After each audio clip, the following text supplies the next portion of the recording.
2000년 한 수학연구소에서 세계 7대 난제를 정하고 상금을 겁니다. 무려 100만 달러.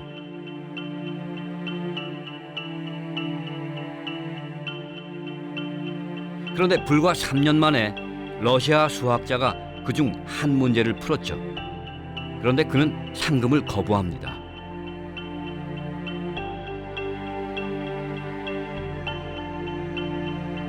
그레고리 페렐만. 왜 상금을 거부했냐는 질문에 이렇게 답했죠.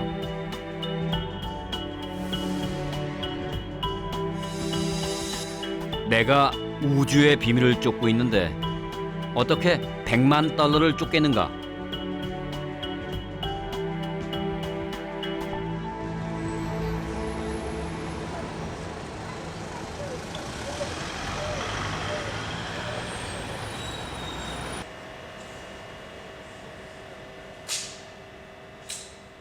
이 연구소는 19세기 한 수학자의 이름을 땄습니다.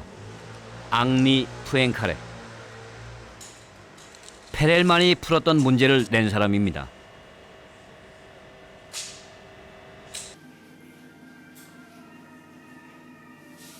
소장도 유명한 사람입니다.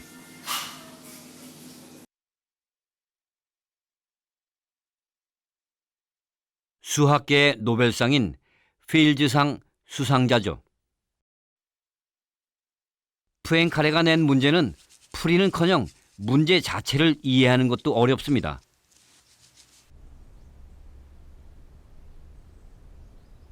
지금부터 문제를 들을 텐데요. 정신 바짝 차려야 합니다. On peut se demander si, étant donné un univers, je vais dire un univers sans trou, un univers fini, borné, sans trou, sans bord. 뭐라고요? 조금만 더 쉽게요. Est-ce que je peux le déformer pour avoir un univers très simple? Et cet univers très simple, ça serait l'analogue de la sphère, une sphère de dimension 3, où on a 3 coordonnées, mais qui est comme une sphère qui, elle, n'a pas de trou, bien sûr. Il pose cette question, c'est ça qu'on appelait la conjecture de Poincaré. Poincaré ne le pose pas. 역시 모르겠네요. Il pose juste la question.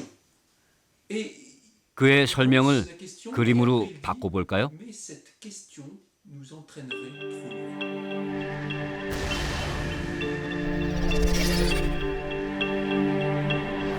줄을 단 로켓이 우주로 나갑니다.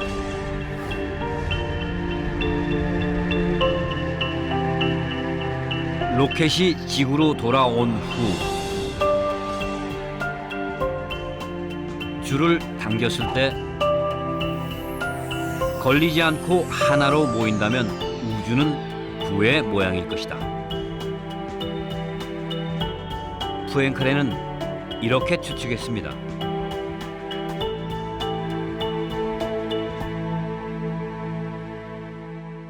앙리 푸엥카레는 당대 가장 뛰어난 수학자였습니다.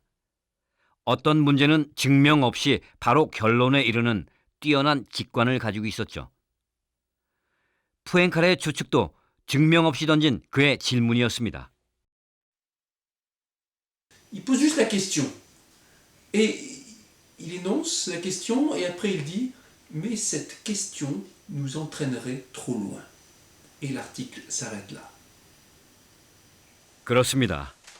이 문제는 우리를 삶에서 너무 먼 곳으로 이끕니다.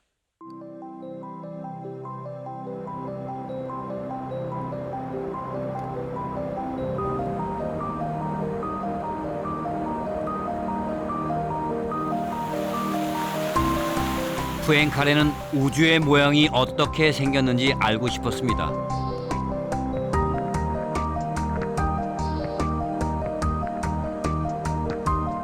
책상 위에서 우주의 모양을 추측했죠.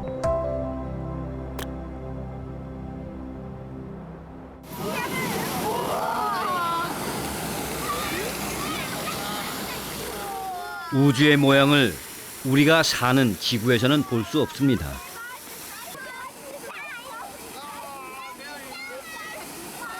하지만 비눗방울 모양은 볼 수 있죠. 둥그렇습니다. 물론 찌그러지기도 합니다. 사실 비눗방울 모양은 끊임없이 변합니다.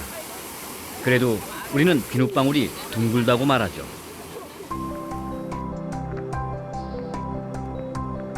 둥근 비눗방울. 이것이 푸엔칼의 추측을 이해할 수 있는 단초가 될 겁니다.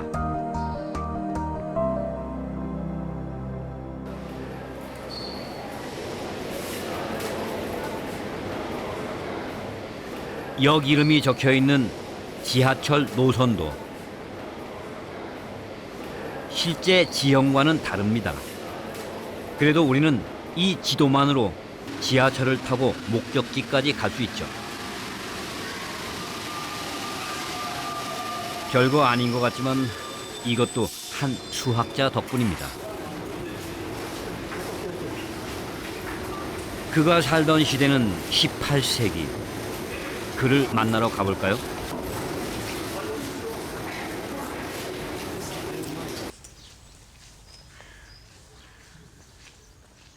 수학계의 베토벤 기억하시죠? 오일러입니다. 그는 지금 아주 유명한 수수께끼 풀이에 몰두하고 있습니다.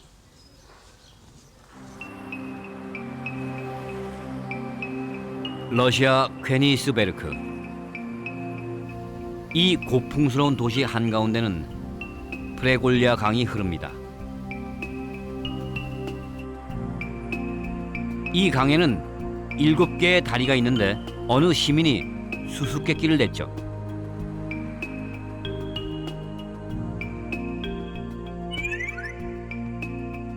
한 다리를 2번 이상 건너지 않으면서 7개의 다리를 한 번에 모두 건널 수 있을까? 그러니까 한 붓 그리기 문제죠.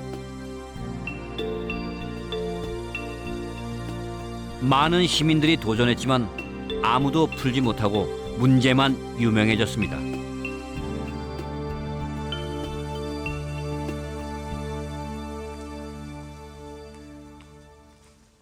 페르마의 마지막 정리를 증명하는 데 실패했던 오일러입니다. 천재 수학자는 이 수수께끼의 답도 찾지 못했습니다. 답이 없었기 때문이죠. 7개의 다리를 한 번씩만 건너면서 모든 다리를 건너는 것은 불가능했습니다. 오일러는 어떻게 알았을까요?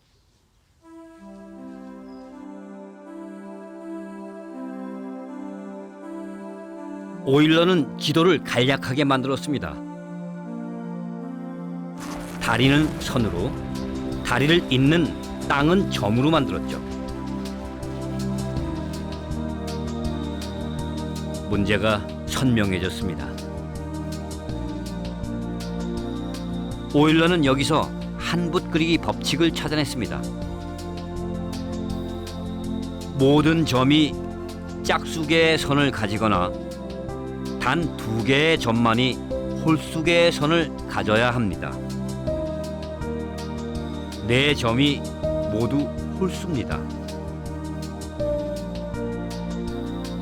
다리를 한 번씩만 건너면서 모든 다리를 다 건너는 건 불가능하다는 얘기입니다.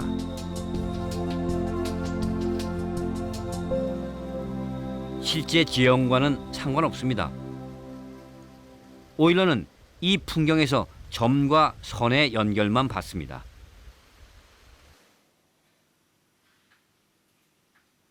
오일러의 눈으로 이 컵과 공을 한번 봐볼까요? Bien sûr, elles ont des tailles différentes, mais leur forme, globalement, est la même. Si je déforme cette tasse, je peux obtenir celle-ci. Ou si je rapetisse cette tasse, je peux obtenir ceci. 이 말은 퀘니스베르크의 다리 문제와 같습니다. 늘리거나 줄여도 본질은 변하지 않죠.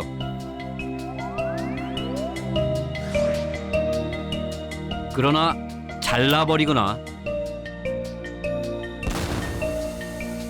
구멍을 내면 본질은 달라집니다. Et bien cet objet, on ne pourra jamais l'obtenir comme déformation de ceci. Ces deux objets sont vraiment différents.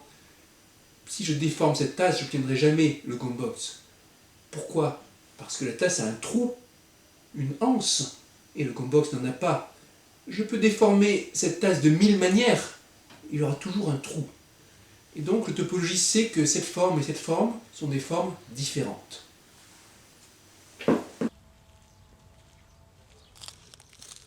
구멍이 없고 닫힌 3차원의 어떤 우주를 다른 모양의 우주로 변형시킬 수 있을까? 오일러 덕분에 우리는 구멍이 없다는 것과 다른 모양으로 변형시킨다는 것이 무엇인지 알게 됐습니다. 이제 닫힌 차원의 얘기로 가볼까요?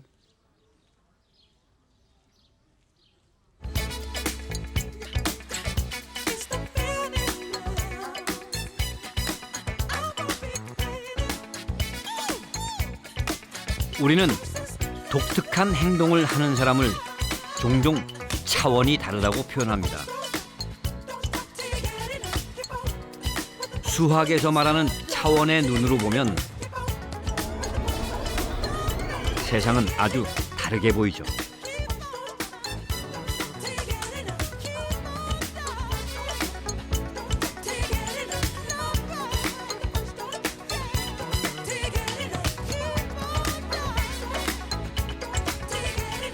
우리는 수학적으로 수많은 차원 속에 살고 있습니다. 차원이란 위치를 나타내는 숫자가 몇 개인가에 따라 정해지죠.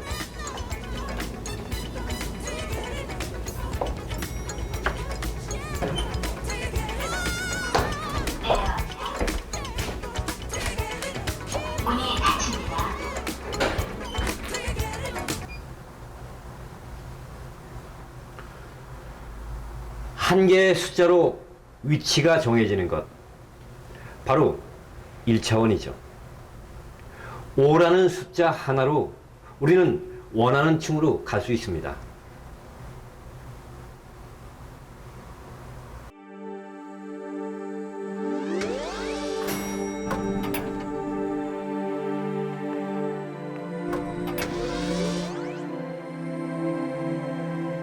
선 위의 모든 위치는 하나의 숫자로 나타낼 수 있습니다.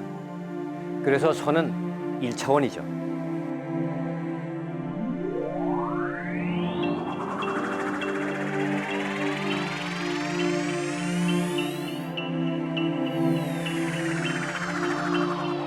우리가 살고 있는 이 지구의 표면은 2차원입니다.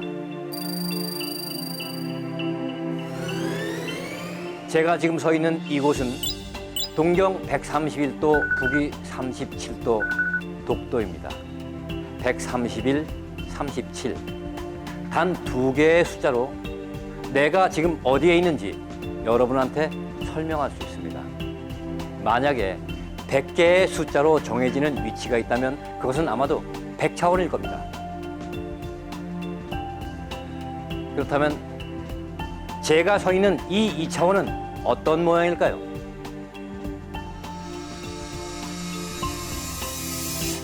평평하죠? 혹시 다르게 생긴 2차원은 없을까요?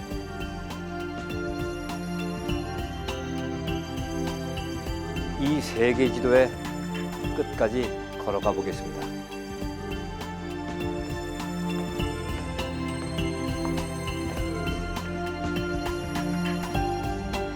여기서 제가 한 발짝 더 나간다면 어떻게 될까요?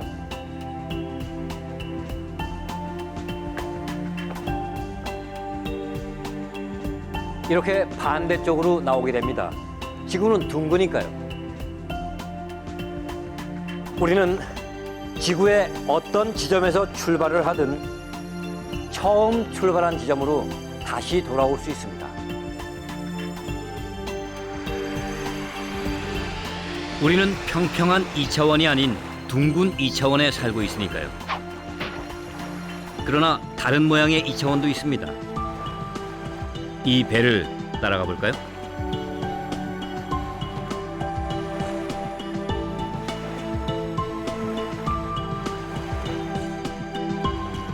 배가 출발한 곳으로 돌아왔습니다.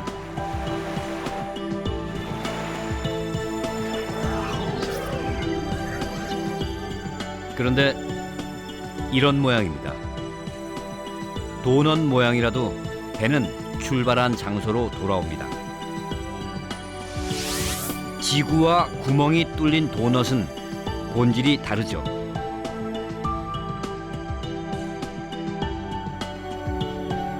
하지만 땅 위에 살면서 그걸 어떻게 구별할 수 있을까요? 배에 밧줄을 달고 출발합니다.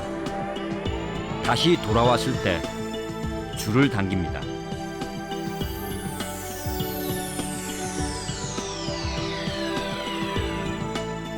이렇게 한 점으로 모이면 고입니다.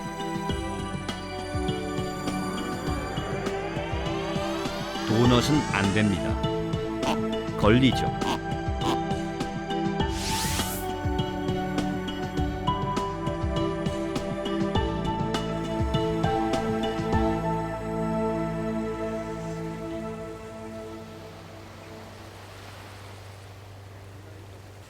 푸엔칼의 추측은 미지의 세계를 알고 싶어하는 우리 본능을 자극합니다.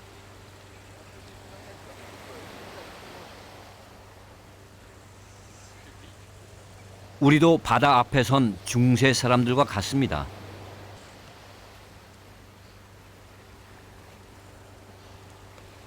옛날 사람들이 끝을 알 수 없는 저 바다를 향해 갔던 것처럼 우리도 우주로 가고 싶습니다.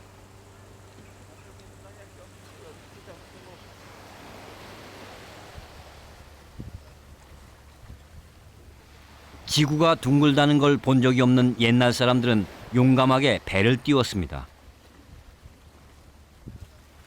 지구가 둥글다고 추론한 사람들이 있었기 때문이죠. 푸엔칼에는 가보지 않고서도 우주의 모양을 추측했습니다.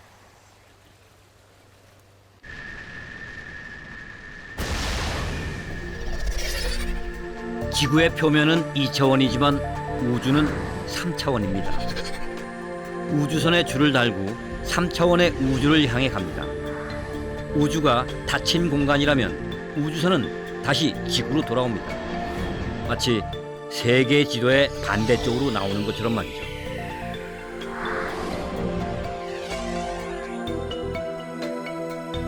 이제 그 줄을 당겨봅니다.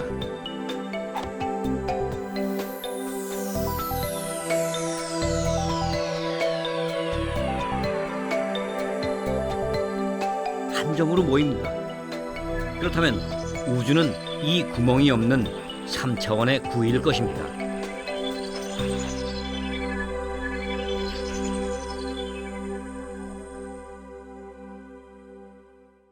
구멍이 없고 닫힌 3차원의 어떤 우주를 다른 모양의 우주로 변형시킬 수 있지 않을까?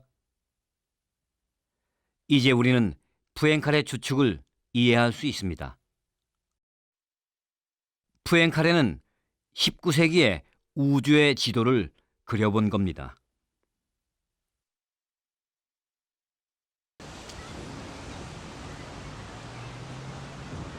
수학은 엄밀한 증명의 세계입니다. 증명하지 못한다면 푸엔칼의 추측은 추론에 불과합니다.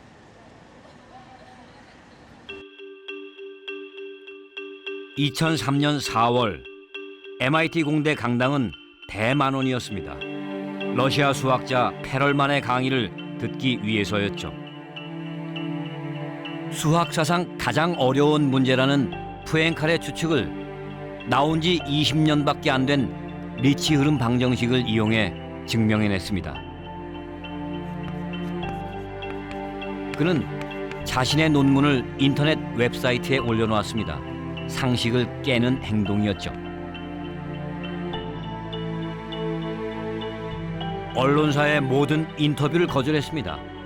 최고 대학 임용도 $100만 거부했습니다. 호련히 고향 상트페테르부르크로 돌아갔죠.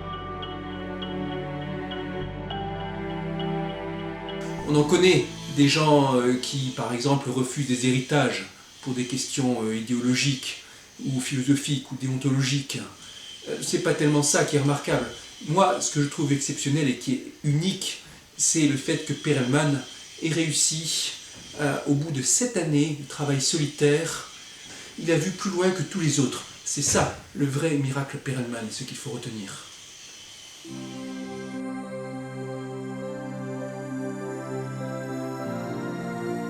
수는 어디서 시작했을까? 그 질문으로 출발한 우리의 여정은 우주의 형태를 고민하는 데까지 왔습니다.